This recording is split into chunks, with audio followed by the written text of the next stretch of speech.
Ulionaje kwa wasomi wale ambao wanasema Afrika sisi ni nugu, tumetoka msituni tukaanza kuongezeka? Wao wanakufa gapi? 50,000. Ukigawanya kwa 50 countries, every country is 10,000. Niliwaambia Wakenya mshukuru Mungu sana. Mko na Mungu aliye karibu. Lakini mapigo iko. Iko. Iko my friend, iko. Wewe ndio tele, si ngoje. Mpaka utatoa hiyo umeweka hapo ukule iishe. Ninakwambia kama mtume. Nakwambia kama mtume. Na hakuna mtu atakwambia hivyo, sababu watu wote wanaogopa. Wakikwambia hivi utakata maji, utakata stima.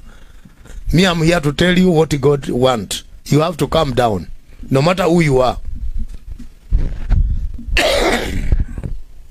Chini utaenda, na kama utaenda utapelekwa. Sasa Daudi alipogundua kuna dhambi zimefanyika, sababu saa hizi sorry, tapieni maji. Saa hizi kuna mtu mwingine mjinga tu, mtu ambaye ana kichwa baya, ana akili baya, ananitumia message ati nimwombee ati biashara yake iko chini. Wewe ni mtu mjinga. Kama wewe ni mshirika wangu nisikuone kanisani tena. Tafuta kanisa nyingine uingie ya uganga. You can't talk about business now, watu wanakufa. You can't talk about business wakati everything is locked down.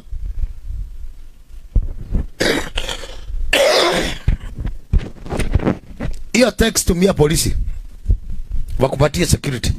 Wewe siniambia mambo ya biashara saa hizi wakati watu wanakufa, wakati moto inaendelea kuchamuka. Badala ya kuniambia tuobeja, afadhali huyo amesema anijoin. Afadhali huyo. Wewe unanitumia simu yangu ati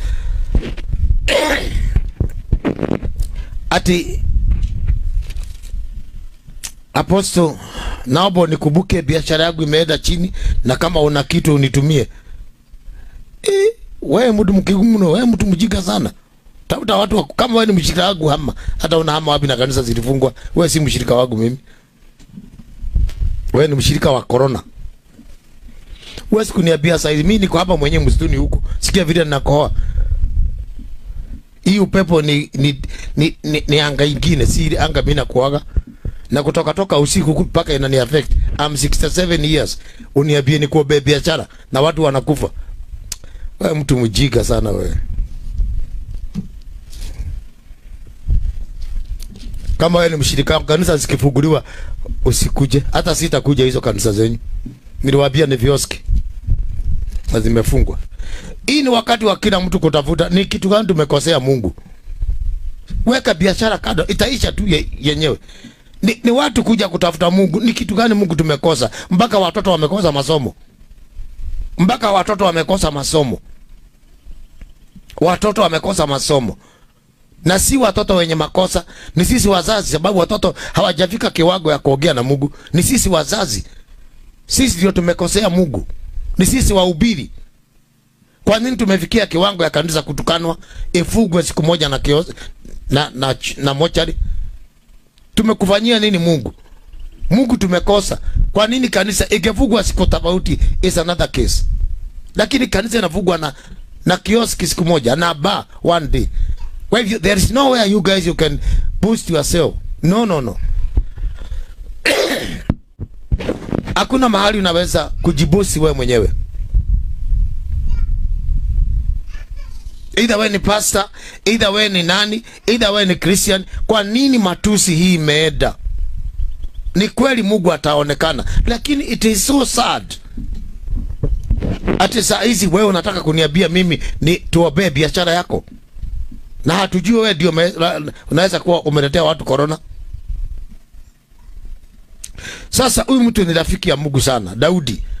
Lakini sasa hataki mchezo. Anamwambia Mungu, sasa mimi ndio mwenye dhambi. Mama yangu ni mwenye dhambi. Na mimi nimekukosea wewe peke yako. Niondolee hii dhambi. Dhambi iwezi kuondoka kwa sababu ya sanitizer. Haiwezi kuondoka kwa sababu ya hiyo mask inawekwa kwa mdomo. Haiwezi. Itaondoka hapo, itaenda mahali kingine. Take my word. Take my word. Mimi ni professor wa spiritual matters. Na wale watu wa physical matters munitazame. Mimi ni professor. Mimi ni CS wa spiritual matters. I can tell you the cause of this and I can tell you how this can end. I can tell you, hii ukitaka iishe, piga magoti, tubu, mwambie Mungu hivi na hivi na hivi na hivi, itaondoka. Maana hata ukaiponya hapa inaendaga pale.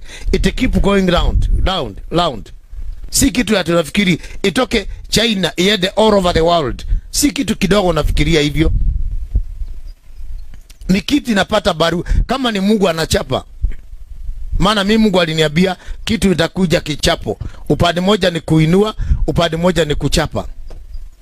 Sasa gojea ikiisha, kuna watu Mungu atainua kutoka Kenya, wataenda ulimwengu mzima.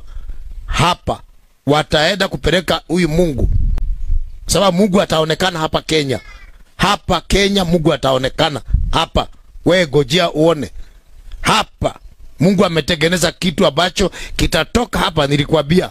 Kitaenda, ni moto inaenda.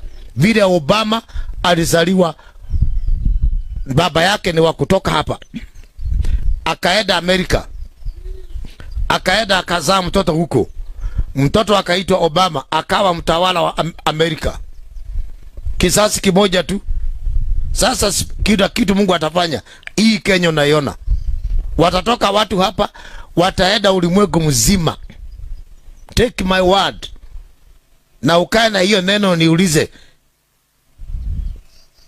Lakini ndio hiyo ifike, Daudi anaona kuna kitu kimeleta kifo. Hebu tuende katika Psalms 22 19 to 23.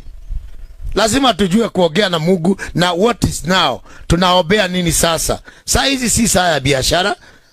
Saa hizi si saa ya marriage. Kuna mwingine anataka ameniambia ati ako na mchumba. Kwenda kafanyie harusi polisi. Tiako na mchumba, sasa anashindwa vile atafanya. Unaniuliza mambo ya mchumba? Eda uvugia harusi polisi. Eda polisi inspector atakufunganisha harusi.